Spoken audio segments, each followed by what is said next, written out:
really didn't want to make regular old French fries, so we decided, why not? Let's give these strange fries a shot, and they're kind of love-hate. Some people love them, some people can't stand them. They're certainly a conversation piece here in the restaurant.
We like the idea that you're going to get your fingers dirty, there's going to be fries on the table, it's going to be kind of fun eating them.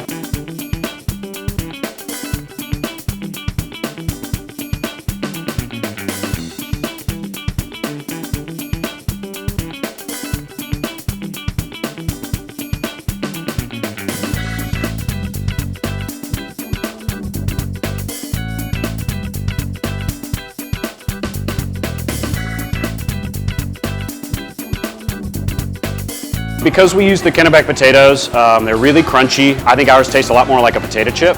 Really, really crispy, really clean potato flavor.